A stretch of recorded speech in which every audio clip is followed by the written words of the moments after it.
जिस तरह से यहाँ पर निजीकरण के खिलाफ लोग आज जंतर मंतर पर इकट्ठा हुए हैं, क्या लगता है सरकार को आप दबाव में लाने में कामयाब हो पाएंगे? सरकार को दबाव में भी ला रहे हैं और देश की जनता को जागरूक कर रहे हैं और देश की जनता को जगाने का काम कर रहे हैं और उनसे कह रहे हैं कि ये निजीकरण देश के लिए बहुत ही हानिकारक है।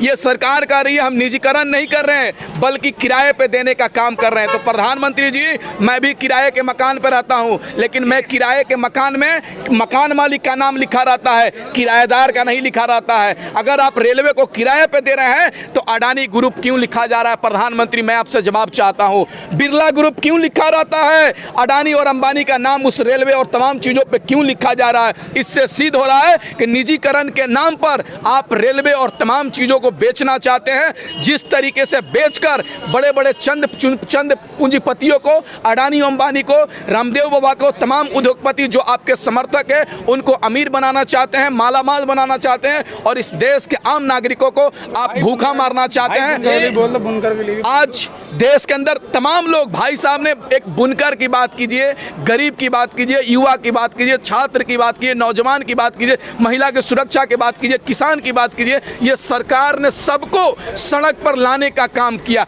यही कहती थी सरकार 2014 से पहले, बहुत हुआ किसानों पे अत्याचार, अब की बार मोदी सरकार, बहुत हुआ महंगाई की मार, अब की बार मोदी सरकार, बहुत हुआ बहुजनों पे अत्याचार, अब की बार मोदी सरकार। ये सरकार 2014 से पहले नारा दिया करती थी, लेकिन आज सत्ता में आने के बाद सबसे ज़्यादा महंगाई बढ़ाने का काम किया, सबसे ज़्यादा युवाओं को बेरोजगार करने का काम किया, सबसे ज़्यादा बहुजनों की बहन बेटियों, हमारी बहन बेटियों पे अत्याचार करने का काम किया, बलात्कारियों को बचाने का काम किया। दिल्ली कैंट के अंदर बलात्कार हो जाता है, संगम बिहार के अंदर बलात्कार हो जाता है, मनीषा के उत्तर प्रदेश से बलात्कार हो जाता है, लेकिन सरकार एक शब्द बोलती है क्या? आज देश के अंदर लोग जंतर मंतर से ऐलान किए कि निजीकरण बहुत ही देश के लिए हानिकारक है, हम निजीकरण नहीं होने देंगे और इस सरकार अगर निजीकरण करती है तो पूरे देश के लोग निजीकरण के खिलाफ सड़क पर उतरने का काम करेंगे। निजीकरण से युवाओं को रोजगार मिलेगा? आप बताइए, निजीकरण से रोजगार मिलेगा किसको मिलेगा? अडानी और अंबानी को मिलेगा, नेताओं के बेटे को मिलेगा, जो मोदी जी का चापलूसी करता है उसको रोजगार मिलेगा। इस देश के बहुजन और दलित, अल्पसंख्यक, ओबीसी, गरीब के बच्चों को नहीं मिलेगा। आप बताइए ना, रोजगार का कैसे बढ़ावा होगा? कैसे बढ़ावा होगा? अगर निजीकरण होता है तो कैसे रोजगार का बढ़ावा होगा? मैं आपसे पूछना चाहता हूं ना, आप गुमराह मत कीजिए पत्रकारिता के नाम पर। देश के लोग, मेन स्ट्रीम मीडिया भी इस देश के अंदर जिस तरीके से देश के लोगों को गुमराह करने का काम कर रही है, बहुत ही निंदनीय है। आप बताइए ना, निजीकरण कह रहे हैं, निजीकरण होगा तो इस देश के चंद लोगों को फायदा होगा, उनके बेटों को नौकरी मिलेगा, हम जैसे गरीबों को नौकरी नहीं मिलेगा। इस बात को समझिए। टाटा कंपनी में कौन नौकरी करता है? अडानी का जियो कंपनी में कौन नौकरी करता है? अंबानी के कंपनी में कौन नौकरी करता है? हमको नौकरी मिलता है क्या? हमारा सहारा था बैंक, एसएससी, रेलवे, जिसको आप निजीकरण कर रहे हैं। आज रेलवे निजीकरण हो जाएगा तो बिहार और तमाम जो गरीब के बच्चे हैं रेलवे सरकारी नौकरी करना चाहते हैं, वो कैसे नौकरी करेंगे? कैसे नौकरी करेंगे? किस आधार पर नौकरी होगा? सरकारी बाबू काम नहीं करते थे, इसलिए प्राइवेटाइज। आप बताइए, सर में दर्द होगा तो दवा खाइएगा कि गर्दन काट दीजिएगा? आप बताइए, अगर सर में दर्द होगा तो दवा खाइएगा ना कि गर्दन काट दीजिएगा? अगर सरकार में कुछ लोग, चंद ऑफिसर काम नहीं कर रहे हैं तो उनको आप इलाज कीजिएगा ना, कि पूरे सरकारी चीज़ों को निजीकरण कर दीजिएगा। आज रेलवे 3 रुपए का प्लेटफार्म टिकट मिलता था पत्रकार महोदय, आज 25-25 रुपए, 50-50 रुपए का बिक रहा है। यही निजीकरण है। आज निजीकरण यही है कि 300 रुपए का सिलेंडर 900 रुपए में बिक रहा है। आज 40 रुपए, 50 रुपए का पेट्रोल डीजल का दाम 100 रुपए पार कर गया है। 10 रुपए चावल 60 रुपए पार कर गया है। 12 रुपए 8 रुपए बिकने वाली आटा 50 रुपए पार कर गया। ये निजीकरण है। ये सरकार का काम है कि इस देश के लोगों को भूखे मारना चाहती है। 9 महीने से सरकार, किसान बैठे हुए, उन पे नहीं बोलती है। लोग आपके जन्मदिन के मौके पर बेरोजगारी दिवस मनाते हैं, महंगाई दिवस मनाते हैं, उसके बारे में आप चर्चा नहीं करते हैं। अलीगढ़ में जाकर लंबी लंबी बातें फेंकते हैं, ढिमका किया, टिमका किया, ये किया। और फिरोजाबाद में जहां पर बच्चे वायरल बुखार से मर रहे हैं, डेंगू बुखार से मिल रहे हैं, उनको क्यों नहीं बेहतर इलाज की बात कर रहे हैं? ये सरकार केवल गुमराह कर सकती है और कुछ नहीं कर सकती है। बोलते हैं चप्पल वाले को हवाई जहाज पर चढ़ा देंगे। अरे भाई, आप रोजगार छीन लीजिएगा तो कहाँ हवाई जहाज पर चढ़ेगा? ठेके खुले हैं, बियर बार खुला है, खूब लौंडिया फौंडिया नाच चल रहा है, दारू पी के लोग झूम रहे हैं, लेकिन बच्चों का यूनिवर्सिटी कॉलेज बंद किया गया है। ये सरकार चाह रही है इस देश का गरीब लोग जाहिल रहे ताकि हमसे कोई सवाल नहीं करे। कोरोना काल की वजह से, कोविड के वजह से सब बंद किया गया है। हाँ, तो कोरोना में चुनाव होगा। ए पत्रकार महोदय इधर देखिए, दलाली कम कीजिए, समझे। आप सुनिए ना, आप बताइए, चुनाव होगा बिहार विधानसभा का, बंगाल का चुनाव होगा, उत्तर प्रदेश का चुनाव होगा, उत्तराखंड का चुनाव होगा, तमाम राज्य का चुनाव होगा, लेकिन यूनिवर्सिटीज कॉलेज नहीं खुलेगा। माने इतना गुमराह देश की जनता को मूर्ख समझे हैं का।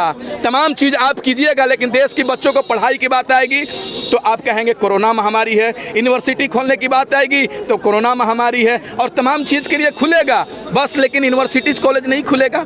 बाबा भीमराव अंबेडकर साहब को क्यों याद किया जाता है? क्योंकि उन्होंने शिक्षा प्राप्त किया और लोगों को अधिकार दिलाने का काम किया।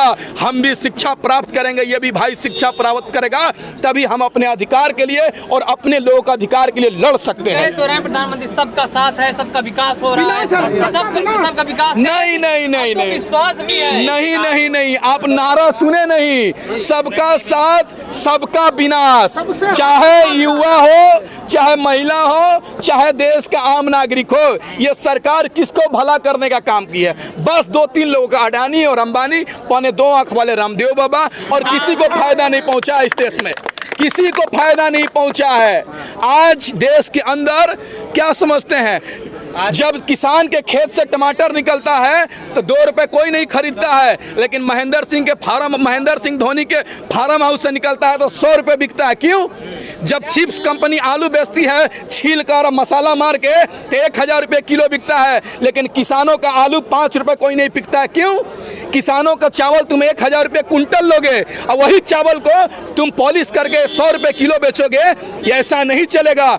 आज देश के अंदर अडानी और अंबानी 15 रुपए किलो, 28 रुपए किलो हिमाचल प्रदेश और कश्मीर से सेव खरीदने का काम कर रहे हैं। उसी सेव को स्टिकर डालकर कोल्ड स्टोर में रखकर 200 रुपए, 300 रुपए किलो, 400 रुपए किलो बेचेंगे। किसानों को फायदा नहीं हो रहा है, इस देश के चंद पूंजीपति, उद्योगपति और सरकार के दलालों को फायदा हो रहा है, हमको फायदा नहीं हो रहा। जो सरकार इस देश के आम नागरिकों के बारे में नहीं सोचेगी, वो सरकार हमारे देश में राज नहीं करेगी। कहते हैं कि ओबीसी को मंत्री बना दिया। अरे भाई, ओबीसी को मंत्री बनाने से विकास नहीं होता है। ओबीसी के लोगों को, ओबीसी के युवाओं को, महिलाओं को उनके हित में काम करना होगा, तब जाकर विकास होगा। गुंडा राज खत्म कर दिया है, राम मंदिर बना दिया, आप कह रहे हैं कि विकास नहीं हुआ। अरे गुंडा राज, जिस राज का मुख्यमंत्री अपराधी हो, गुंडा हो, वो का गुंडा राज महाराज खत्म करेगा? आप बोलते हैं राम मंदिर बना दिया, राम मंदिर बना दिया, राम मंदिर से पेट भरेगा क्या? राम मंदिर अपना आस्था का चीज होता है, अंदर रखा जाता है। और हमारी आस्था है ही नहीं। हाँ, नहीं बिल्कुल। राम कौन था हमें पता ही नहीं है, अभी की नहीं। हाँ बिल्कुल। आज देश के अंदर लोगों को धर्म के नाम पर ये सरकार गुमराह कर रही है आज, लेकिन देश के लोग जागरूक हो चुके हैं। धर्म के नाम पर, जात के नाम पर वोट नहीं मिलेगा। आज देश की विकास के नाम पर देश चलेगा, रोजगार के नाम पे चलेगा, रोजी रोटी कपड़ा के नाम पे चलेगा, मकान के नाम पर चलेगा, स्वास्थ्य के नाम पर चलेगा, जाति धर्म के नाम पर नहीं चलेगा। उत्तर प्रदेश के अंदर चुनाव है, एक आदमी कह रहे हैं अब्बा जान, ये वो कह रहे हैं चचा जान, ये वो कह रहे हैं हैदराबाद का बिरयानी, ये वो कह रहे हैं नागपुर के नारंगी। ये लोग देश के लिए हानिकारक है, जो रोजी रोटी कपड़ा मकान के बारे में छोड़कर अब्बा जान, चचा जान, हैदराबाद का बिरयानी, नागपुर का नारंगी, इस पे चर्चा कर रहे हैं कि चुनाव मुद्दे से हट कर हो। इस बार देश की जनता जागरूक हो चुकी है, मूल निवासी तमाम लोग जागरूक हो चुके हैं। अब जात के धर्म के नाम पर नहीं, रोजगार के नाम पर। योगी आदित्यनाथ ने कुशीनगर में एक रैली में उन्होंने कहा कि 2017 से पहले लोगों को राशन नहीं मिलता था, अब्बा जान कहने वाले खा जाते थे। क्या 2017 से पहले लोग, कुशीनगर के लोग भूखे रहते थे क्या? नहीं, आप बताइए क्या भूखे रहते थे? देखिए, अगले साल चुनाव है, ये सरकार पूरे तरीके से चुनाव में चाहती है कि दंगा फसाद हो जाए, बैकवर्ड फॉरवर्ड हो जाए, ऊंच नीच हो जाए, ताकि चुनाव में आसानी से जीता जा सकता है। लेकिन इस देश के नागरिक जागरूक हो चुके हैं, बैकवर्ड फॉरवर्ड के नाम पर नहीं, दलित ओबीसी के नाम पर नहीं, ऊंच नीच के नाम पर नहीं, विकास के नाम पर वोट दिया जाएगा। देश के और उत्तर प्रदेश के विकास की बात किया जाएगा। स्मार्ट सिटी का नारा देने वाले, स्मार्ट सिटी कहाँ है मेरा? तुम विकास करने वाले कहाँ गए? ये नारा देते थे बहुत हुआ युवाओं पे अत्याचार, अब की बार मोदी सरकार। तुम तो सरकार में आ गए, कहाँ गया मेरा 14 करोड़ रोजगार? इस पे चर्चा नहीं करोगे, तुम केवल गुमराह करना चाहते हो। अब बदला जाएगा इस सरकार को। ये सरकार संविधान को तोड़ना चाहती है, हमारी एकता और अखंडता को तोड़ना चाहती है। ये सरकार लोकतंत्र। एक बात बताइए, हम मोदी जी का विरोध करते हैं, उनकी पॉलिसी का विरोध करते हैं तो आप देशद्रोही बताते हैं। मोदी जी कहते हैं देशद्रोही है। मोदी जी देश नहीं है, ये देश मनुस्मृति से नहीं, ये देश बाबा भीमराव अंबेडकर के संविधान से चलेगा। इस बात को आप मान लीजिए। ये देश किसी का बाप का नहीं है कि जो मर्जी सो करेंगे। ये देश में लोकतांत्रिक तरीके से, संवैधानिक तरीके से ये देश चलेगा और यहाँ पर देश के आम नागरिकों का राज चलेगा, सरकार का और कॉरपोरेट घराने का राज नहीं चलेगा। इस बात को मान